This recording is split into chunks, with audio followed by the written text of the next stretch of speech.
Welcome to State Championship Week with LCA and the Bulldog Breakdown. The Bulldogs took the field against William Byrd with a clear mission to dominate from the opening whistle, and they delivered. By halftime, the scoreboard read 42-0, a testament to this team's focus, preparation, and unmatched execution. The first quarter alone saw 28 unanswered points, capped off by a touchdown on the very first play of the second quarter. From offense to defense, every phase of the game clicked, leaving no doubt about the Bulldogs' determination to move forward. Now, the moment we've been building toward all season is here, the VHSL Class 3 State Championship. This is the final chapter of a journey that has defined excellence, and it's a chance for these young men to solidify their place in Bulldog history. Their opponent, Kettle Run, a powerhouse from Nokesville, Virginia, who has proven themselves worthy of this stage. The Cougars will come ready to compete, but so will we. This team has prepared all season for a battle like this. What makes this game even more special is the setting. Liberty University's Williams Stadium, our former home field, will host the championship. For our seniors, it's a chance to return to where their Bulldog journey began and close it out on the biggest stage of their career. This isn't just a game. It's an opportunity to celebrate the heart and soul of this team. So, to Bulldog Nation, we're asking you to show up, to get loud, and to honor this incredible team in their final battle of the season. And now, let's go hang out with Coach Rocco and the Bulldog Breakdown. Well, welcome to the Bulldog Breakdown. I'm joined once again, Coach Rocco. Back at it. We keep saying it every week, but we're running out of weeks now. Well, yeah, this is it. This is it. There's no more after this one. We are thrilled to bring you this special state championship edition of the podcast. To all of you watching and listening, being a part of the Bulldog Breakdown, it's really cool. It's really neat that people watch us and are getting stuff out. I know they enjoy you. They tolerate me, so that's good. Hey, we want to make sure that you follow us on our social media, especially going into this weekend. Bulldog Nation, we need you to not only look for updates, but when we post invitations to be a part of this weekend, it'd be great if you'd repost it and share it, invite your friends, invite everybody to come be a part of it. We're on Instagram, we're on Facebook, we're on X, which is Twitter, of course. Stay connected to everything Bulldog football. You're going to find updates, highlights, and plenty of ways to show your Bulldog pride. And don't keep this episode to yourself. I love when I see people are sharing it, commenting on it. Share it with your family, your friends, anyone who loves football. We're going to celebrate this team together and get ready for a big-time game Saturday. Coach, feeling all right? Things going all right so far? It's a rainy, foggy day. Yeah, I mean, we're taping this on Tuesday, so there's still a little ways to go. So, I mean, right now I'm still a little nerved up trying to figure what we're going to do and how we're going to do it, but hopefully and very confident that by the end of the week we'll be ready to go. So in this episode, we're gonna take a quick look back at our game this past week, and we want to talk about state championship itself. Not even yet Kettle Run, just what it means to be in the state championship, and then we will take a look at an incredible Kettle Run team that's coming down from Nokesville, Virginia. But before we do that, we are going to look at the Maddox Power Play of the week. And we're going to give you all the details that you have and you need to get your tickets on GoFam. It's time for the Maddox Power Play of the Week, brought to you by Maddox Air, Electrical, and Plumbing, keeping your home running strong. Let's check out this week's big-time play. Maddox, let's get started. When it comes to big games, it's not just about the offense. It's about making game-changing plays on every side of the ball. And this week, the Bulldogs defense delivered in a monumental way with not one, but two defensive touchdowns that set the tone for a dominant performance in the state semifinal. The first came late in the first quarter, with the Bulldogs already up 3 scores. The Terriers' quarterback dropped back and looked to his right, but he didn't account for James Deo. With incredible awareness, Deo leapt and tipped the ball, sending it airborne. And as the Bulldogs' mantra says, you gotta have every tipped ball. Right on cue, Austin Tremblay caught it in stride, rumbling 35 yards into the end zone to push the score to 28-0. Then, late in the second quarter, with the Bulldogs leading 35-0, the defense struck again, Henry Meyer stepped in front of a pass toward the sideline at the Bulldog 40-yard line. Catching it in stride and staying just inside the boundary, Meyer turned on the Jets and outran the Terriers for another Bulldog touchdown.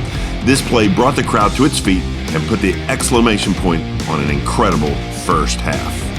These two defensive scores didn't just extend a lead, they crushed any hope of a Terrier comeback and secured the Bulldogs' ticket to the state championship.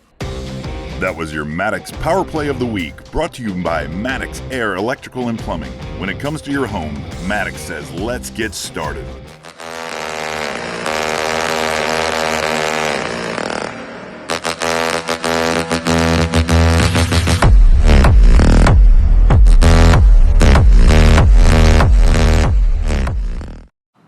All right, Coach, Maddox Power Play of the Week, 2 defensive plays, big time. For you. We'll jump right into the film room and take a look back at our game this past week. Didn't really start like I thought. I was ready for a slugfest, and you guys really jumped out quick. 28-0 by the end of the first quarter, and the first really play of the second quarter, we go up 35. Yeah, I think you referred to our Maddox power plays. Those 2 defensive touchdowns help to keep the snowball rolling downhill. And so when you get plays like that, it can get out of hand pretty quickly. Ironically, I told somebody, I think it was Coach Meeks earlier today, that I really felt like on Thursday night when I sat down and started putting together our script for the beginning of the game, I really liked the way the plays were setting up, and I really had a good feeling that something good would come out of that 10-play series. And in reality, in the first 9 plays, we scored 3 touchdowns. Yeah. So the kids just executed perfectly. The fact that our guys have been here before and they're the moment's not too big for them, I think is paying dividends, and hopefully we can do that one more time. So just give us a feel when you're seeing an offensive onslaught against you.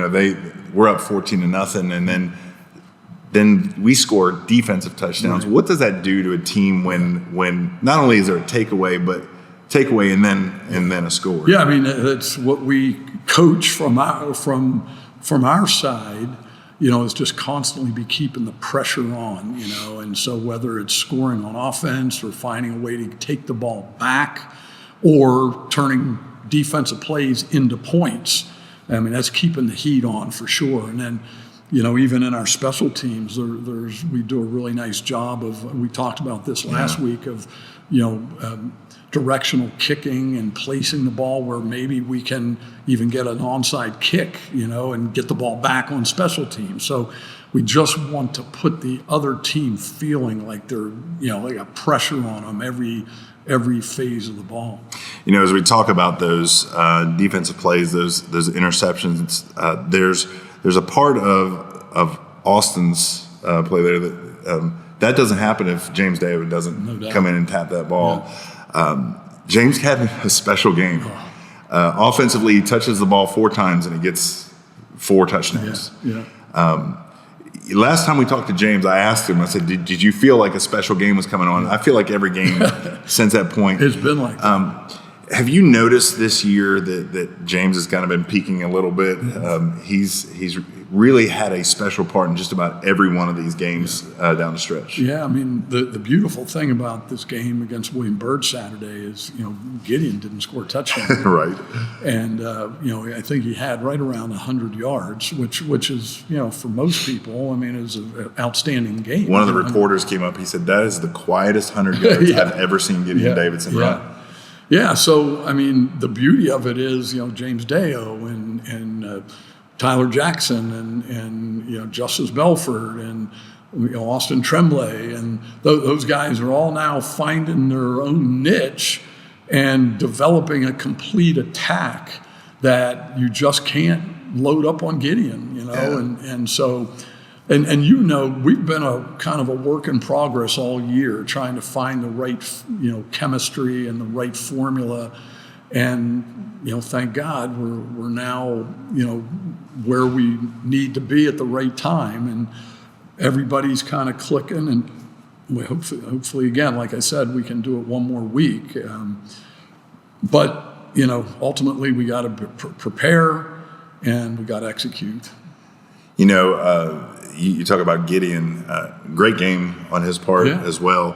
But, with those defensive scores, it became very evident quickly that there's going to be a moment he's going to be pulled from the game and not, other guys are going to get their opportunity. And I was there when he realized he's probably not going to get a touchdown. And that's hard for a guy because he's not a prideful guy. He's not going to complain about that outside. But he did come to a realization, I'm not going to get a touchdown in this game. Yeah. Honestly, I didn't even think about that. I mean, it's just like we've got this game in hand, and here's your stud. We got to get him out and protect him to be able to be ready to go for next week. Yeah, I genuinely appreciate it. You talked about this a bunch. That when Silas got in and when Josiah got in, all these guys got in, the starters are right there and they're yelling their names. They're let's go. I think it's a mark of a really good team. Last thing we'll talk about this game. Great. You talked on to the media. Pretty much every aspect of the game, the boys were locked in, ready to go. Some of those plays, I feel like Deo might be playing with springs in his feet. Mia caught 2 photos of him where his hips are above the helmet of the guy playing against him. Your strength and conditioning, preparation, talk to me about that. We talked a little bit about that last year, but how do you see that, like, to be at this point of the year and have those kind of plays where guys are jumping, you can dunk a basketball that high, and they're 14 weeks in the performance-wise, certainly it's Lucas Pribble, our strength coach, and our other coaches that all contribute in the off-season program. I mean, have paid great dividends for sure, performance-wise. Endurance, stamina. Just remaining healthy, I think that's the biggest plus that a good off-season program provides. To get 35 boys is not a big team. 15 weeks down the road for a grinding schedule. I mean, it's very uncanny to get the whole group to the finish line. And, there again, my hat's off to Lucas Pribble and the program that he puts together and the way our coaches work our kids. And, we've talked about this before, that we're not a program that's going to just overly do it in all the off-season months. We'll do enough to remain in shape, but it's the 15, we're hoping to go the distance. So, if you're already hoping the season's over in the third week of the season because you've been grinding for so long, you're not ready to go 15 weeks. And I really think our coaches do a good job of, keeping the main thing, and, peaking when we need to peak. Speaking of coaches, we're going to go to our sideline spotlight here, and we're going to bring Tyler Meeks in just a minute. Talk to me about Tyler. He played here, played at LU, coached under you, and then went to South Carolina and is back. What does it mean to have a guy like Tyler back leading the program? Tyler, he's almost kind of like a son, to be honest with you. I mean, he was my assistant AD for a couple of years, working in our athletic department. As you said, played for us, went over to Liberty and played, and came back and coached with us for a couple of years. And so, he's very close and a confidant too, because even when he was down in South Carolina, we stayed in contact, and it was a great experience for him to kind of branch off and do his own thing. But we're very, very thankful that he's now back, and and doing really big things on our staff and in our school. He's the dean of discipline in school and keeping order in That's school. got to be great for the guys to be here with the dean of discipline. Yeah, but he's very well liked, and he's great.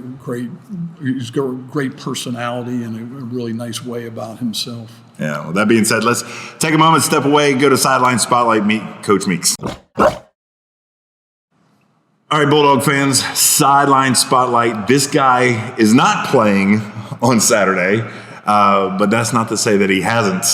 Tyler Meeks, Coach. Sir. Tyler, do they call you Coach Tyler, Coach Meeks? Coach Meeks. Coach Meeks. Yeah, or Meeks. Or Miggity Meeks. Miggity Meeks. That's been the new one this year. Can we put that on the name tag when we put a Miggity? Is there a just the kids will get it. Is there a certain way we spell that Miggity? Make it up as I go. Yeah, that's just the Coach, you played at LCA. Yes, sir. Let's just get into that. We've had a couple coaches on here. I think Ness has been on here. Pribble's been on here. Obviously, Coach Rocco's been on here. So it's nice every once in a while to get to know some of the coaches, especially when maybe a lot of Bulldog Nation really hasn't had the opportunity to get to meet you, which it's crazy how fast time goes because you're in high school, you're playing football here, you're all about Bulldog Nation, and then you hit adulthood and suddenly it's been a long time. So what years did you play for the Bulldogs? I graduated in 2013, so I played 2009 to 2012 here. Played a bunch of positions coming up, and then played tight end, and then went on to play that at Liberty. And those are big years in Bulldog Nation, state championships. Yeah. What was it like playing in those days? Because we weren't in the VHSL, so it was hard to find competition where you're not driving across to Brookville or to EC Glass to play a game. Where all did you guys play? We actually, my sophomore year was the first year we could get a local school to play. So we played Amherst in, I guess that would have been 2010. And then we played them against in 11 and kind of benefit games like we do mathematics. So that was a really cool opportunity, the first time to do that.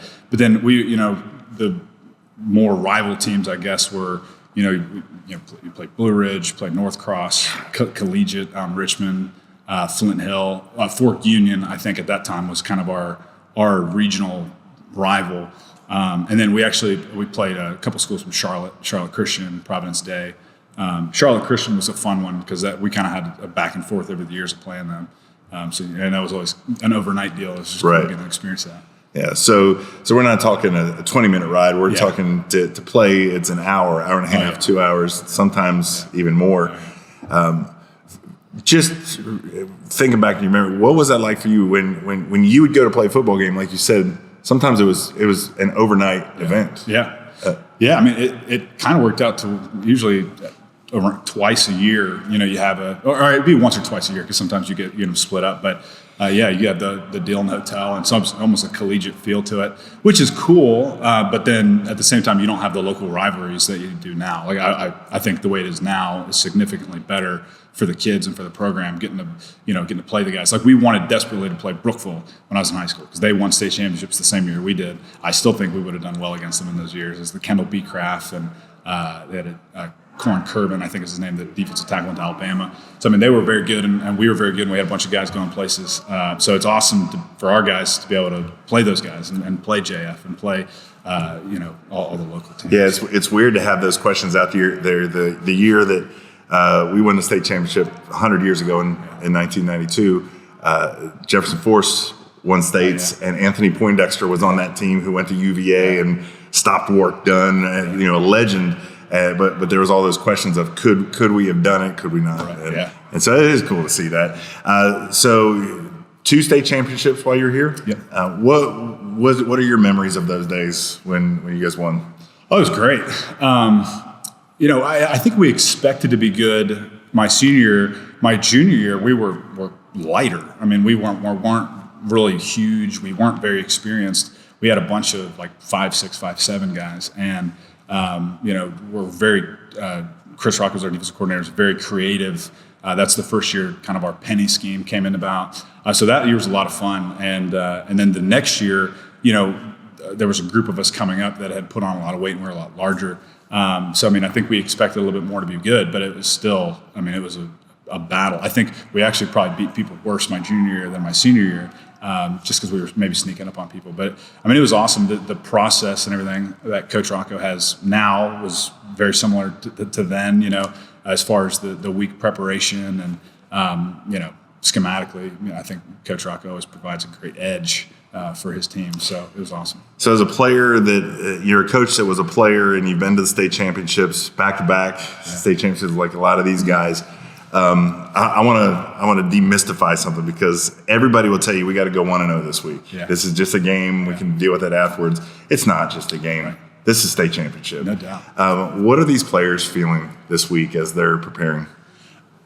I think if you've had a good season and it's been a fun locker room, and I think this group definitely has been, it's almost like a sadness that it's coming to an end because no matter what the outcome, this is it. Right. We're done Saturday at 3:00 and, we're turning our gear in next week. Now it's great to do that on your own terms. It's great to go through the finish, but I think there's definitely like a bittersweet feel to it as long and a kind of a grind as it is.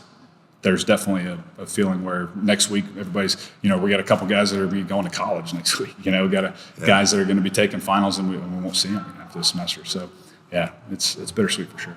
It's a really special group of seniors. You say that every year, but it's hard to ignore the talent we have in our senior class. I've heard a lot of the juniors and some of the sophomores talk about how they really desperately want to win it. Yeah. For these guys, they want to step up. Are you seeing that these guys are embracing just owning what this game is this week? Absolutely. And I mean, there's countless, it's 15 seniors and, there's obviously different levels of contribution, but they're all huge parts of what we do and major contributors. And they're, great character guys. I mean, I'm watching the news of the post William Byrd game and you listen to James Day talk goodness. And it's like, that's poster board material. That's great, yes. And obviously he's exceptional, and we have several exceptional guys, and they're all great character guys that our young guys look up to, and hopefully we'll learn a lot from moving forward. So you didn't just play at LCA, went on to play up the hill right there at Liberty. Yeah. When you see even from the time that you were playing in Williams Stadium up there to now, how does it make you feel to see the progress of LU football? Oh, it's awesome. Yeah, I mean it's great. The stadium itself, yeah. That's different than when we played. The FOC they've redone, the nutrition. I wouldn't trade my experience. I thought it was tremendous. I loved the coaches I played for, and then it's just awesome just to see that it's just each year it just continues to progress. And Coach Gill brought him really high. Coach Freeze took him to another level, and Coach Chadwell has took him to another level after that. And it's kind of at the same time of just a swell of support. And the tailgating, you just walk through the tailgating, and it's like, oh my goodness! Like I remember they had Gillville, and there were some tents, and you kind of see that when you're walking in. But I mean, it's like it feels legit. Yeah, now. I mean, it's just booming, so it's awesome. Hey, if you ever want to come to a tailgate, I know a couple guys in bucket hats down. We got some Cheerwine chili, and we had a full pig roast this year, nice. And then one of the guys that was on the first LU football team ever, owns a American Wagyu beef farm that brought burgers and brisket, and it's legit. It's a lot of fun. Hey, you went away. You spent some time coaching away down in South Carolina. You and I weren't actually that far from each other for several years. Tell me about your experience in coaching and how you feel that's prepared you for where you are right now. Yeah. So after graduating from Liberty, I was back here at LCA for 3 years coaching, which was awesome. You play for Coach Rocco, and actually my senior year I had an injury. So that was kind of like the first peek behind the curtain of the coaching staff and the way they do things. And then coming back after college, it was an awesome experience. You know some of the lingo and the terminology, but then getting to learn and on a whole another level and be around it.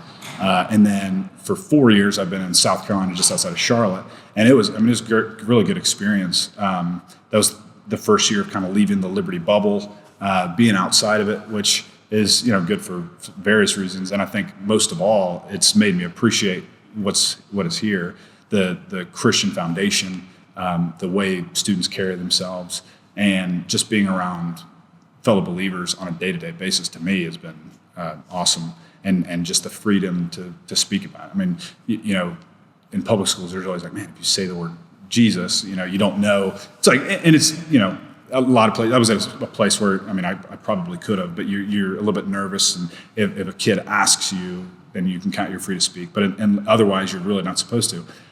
So that's been tremendous. And then from a football perspective, I worked with some really great guys, and I really enjoyed my time there. And then it's been cool to then, like I said, leave the bubble, have different ideas, be around different things, and then bring it back. And then you're comparing, what you've been through to back to, okay, now relearning this, and here's some ideas you like there, here's some ideas you like there. So, it's a good experience.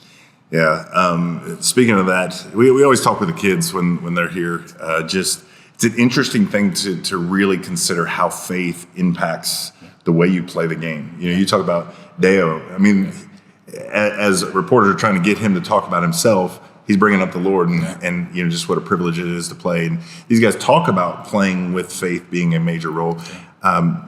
For you, how do you coach differently? Like, how does your faith in Christ impact the way that you interact with these guys as you're coaching them?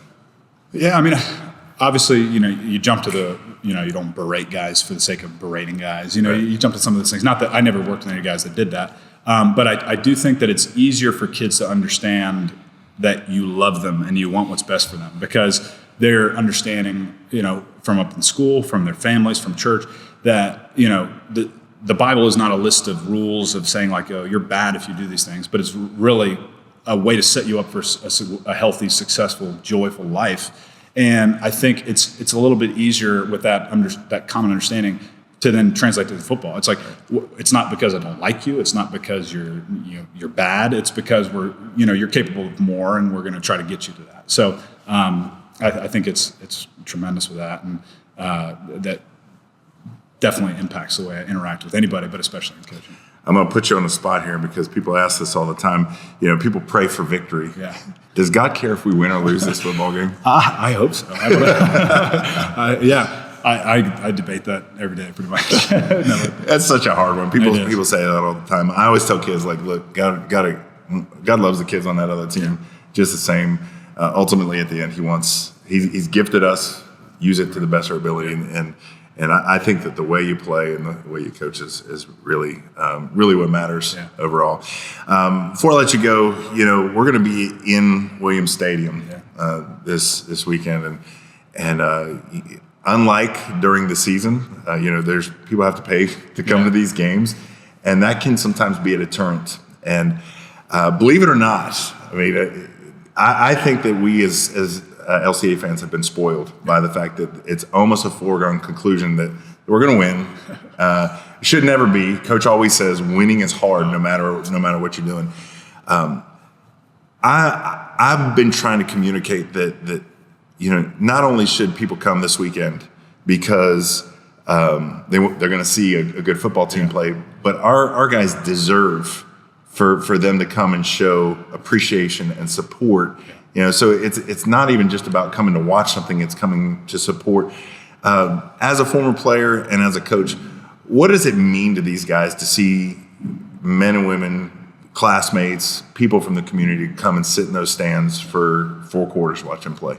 Oh yeah, it's huge, and I think you don't work for that as a reward, but I definitely think that acknowledges the work that's put in. I mean, really year round, but I mean, especially from August on. I mean, it's a grind, and you definitely have to earn the right to success, and it certainly hasn't been a foregone conclusion in our minds. Right. And it's definitely not a foregone conclusion this week. I mean, we're playing a very good football team, and I think we're playing a really good football team that's going to give us everything they got, and it's going to be a good game. And they've got a dynamic offense, and they've got great athletes everywhere. So certainly it's going to be a good football game. It's going to be entertaining. But our guys, they definitely have earned support and respect. There's a group of 15 guys that we won't see on the field again in an LCA uniform. And Kettle Run, they have played some teams that have common opponents with us, and they've handled them pretty easily. And so we are playing a team. Coach, appreciate you taking time to come hang out with us. Glad to have you on the crew. Guys, as you see him on the field, yell at him. That he's doing a good job. That's what we want you to do. I'm in the box, so you have to yell pretty loud. You come walking across that field every once in a while. So, cool. Coach, good to see you. Thanks for hanging out with us. Thanks for having me. All right, friends. Coach Meeks, like you said, what a great guy. What an awesome person to have back. And not only a good coach, but he knows where these guys have been. He knows what they're feeling this week. Yeah. And so it's nice to have an extension of yourself, really. And he understands the way that you like things coached, and have all these coaches around you coaching in one direction. I think that's a big deal. Hey, Coach, we're going to talk about Kettle Run in just a second, but before we do, I want to talk about State Championship week. I asked Tyler this, and I'm going to push you a little bit on this, because I know it's every week is 1-0. Let's go 1-0. We want to keep our level head, and this is just a game. But everybody knows that this is State Championship week. This is a big deal. Your boys are dealing with emotions this week of this is the last game. For some of them, it's their last game in high school. Yep. You got guys like Gideon and Easton that in a couple weeks, they're going to be in college, right? So tell me what it means for a student athlete to get to this point. You talked at the beginning of the season, this is our goal, and now it's right there in sight. It's there for them to go and get. What are they feeling this week? Yeah, I mean, I'm just so proud of these guys for, it's one thing to be able to say and state a goal, but it's another thing to be able to actually carry it out, especially in our situation where we did it last year. That was a hard enough thing to do. And then to say we're going to come back and do it again with all the target on our back that we have, and to really take it one game at a time and actually be sitting here on the doorstep of achieving our goal, it's been a tremendous, tremendous privilege to coach these guys through this. I look at over the history of the 20 years or so that we've been here, as an old coach now, you can kind of look at the years of history that we've been able to be a part of, and think back to previous teams that have won state championships. We've had a team or two that have lost a state championship, and the emotions that go along with that. And here last year, having the great success that we had and the experience of winning a state championship, and now again, each team is different. Each chemistry makeup of a team is different, and but the final reality that this is it. We've just spent 15 weeks together, and there's some highs and lows and challenges and things to overcome together. I mean, it's to me, it's an emotional time because it all abruptly comes to an end. And especially this year, the way it's playing out is that we're going on Christmas break. Saturday's our game. Next week, Monday through Thursday, are winter finals, and then we're on Christmas break. So it's like you're not even going to really see the kids in the hallway. We'll collect equipment, we'll figure out how we're going to do that, but then it's gone. Then we'll come back in January from Christmas break, and it's like, oh, remember 3 weeks ago we played in the state championship game. So I don't know quite how that's all going to play out emotionally for us as coaches and for the players. But, we're just very proud of this group for being able to get to this point when, basically all odds are against you because it's just a hard thing to do. It is a really hard thing to do. And we're going to be playing up at Williams Stadium. A lot of these guys that have been on this team for the last 4 years, this is where they first started playing their home games, is up there. What a blessing it is to have Bulldog Stadium now. But kind of a neat thing that their academic and their athletic career is going to end on the field where it began. How special is it for them to be able to play in Williams Stadium for a state championship?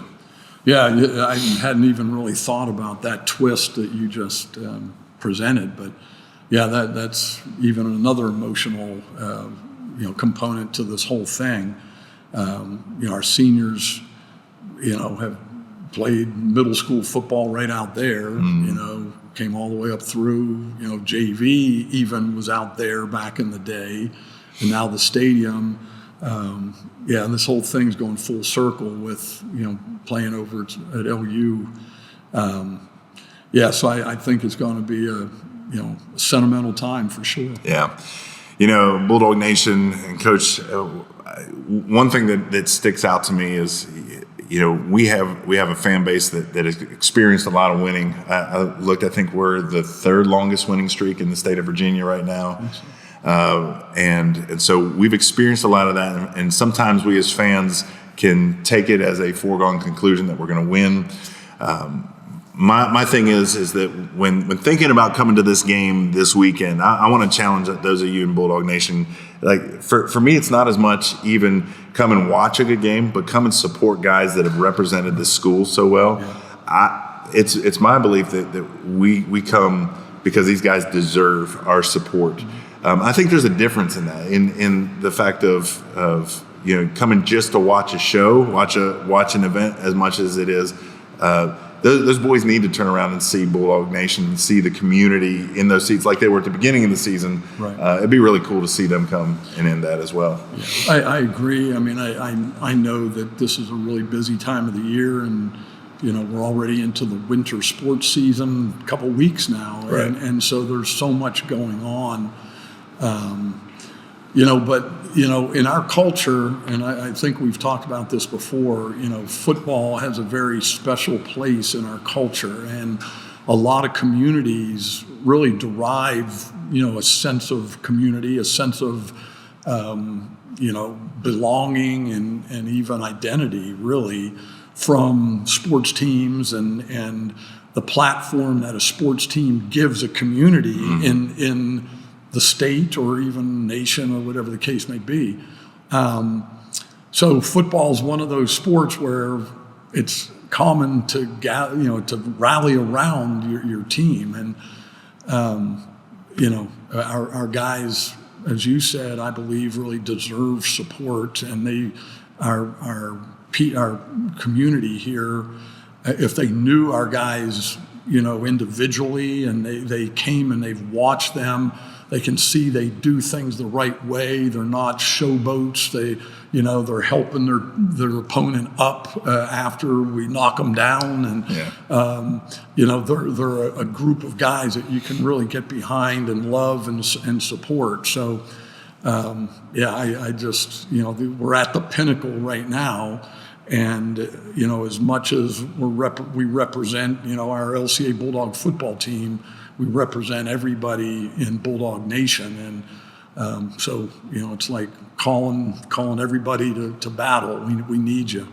Yeah, we'll share a little bit more on our social media about being a part, coming in and being involved. One of the things that I want to challenge Bulldog Nation to do is come out, be a part of the game, but when you come in, sit in between the 30s, sit close to the 50s so that those guys can hear your support. Yeah. That's a big stadium, and if we spread all out, we'll get lost in that. Coach, we can talk all we want about how great it is to be in there, but we got a team that's going to line up across from us. First of all, are we on home side or? We're on the home side. We're on the home side. We'd earned that. Okay. Secondly, Kettle Run's coming down from Knoxville, Virginia. They've had an incredible season. Looking at their schedule, they've had a very similar season to us in that they've played some really good opponents and put them away like they should. Right. So, but a lot of people have never heard of Kettle Run. So. Thinking about this, they've reached this state championship not by luck. They've worked hard to get here. Who are we facing this week? So first of all, two things I would say.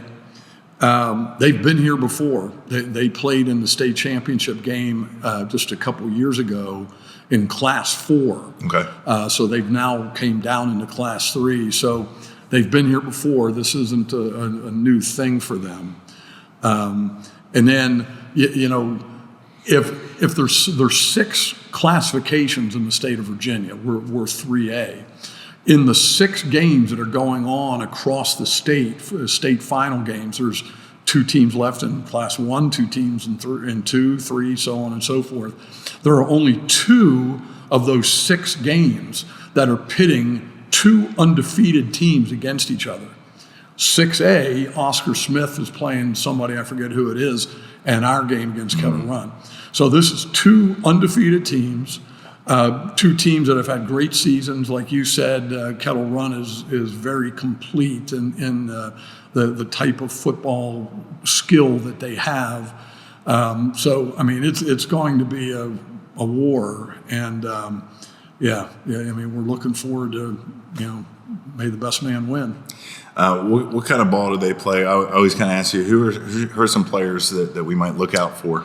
Yeah, so their quarterback is outstanding. The way that I've even explained to him, to our own team, as I said, he's Tyler Jackson, only a senior. He's a fourth year player. That's dangerous. So he's not real. He's 5'8", 5'9", 150 pounds, but he's been a multi-year starter.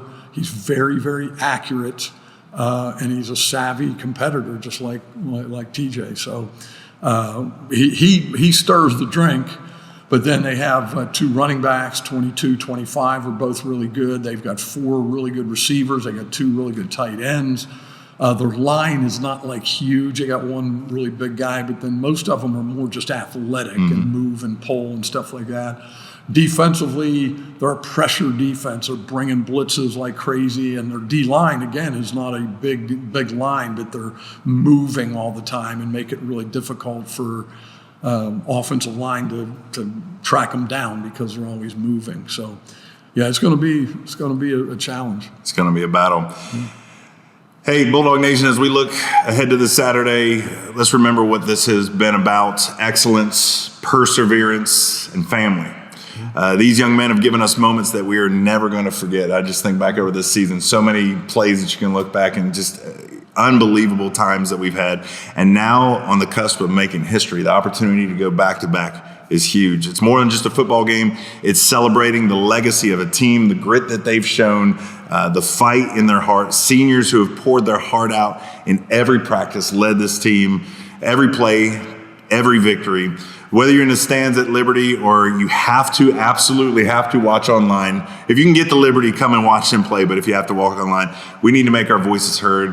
Repost everything you have about this game so the guys know that you're there. Be proud, be loud. Let's send these Bulldogs out the way that they deserve by standing together as one family. Coach, before we wrap up, anything else you want to add? No, I'm just so thankful to be able to represent Bulldog Nation. As I said, this is a group of young men that are just quality from the beginning, and our people should be very proud of them as well. Absolutely. No matter what, hey, why don't we come back for one more of these next week? Sum up of the season. I'd like to even maybe bring some of the seniors that want to pop in here to that. Well, with everything on the line, hey guys, let's go out, show them what Bulldog Nation is all about, and as always, go Dogs.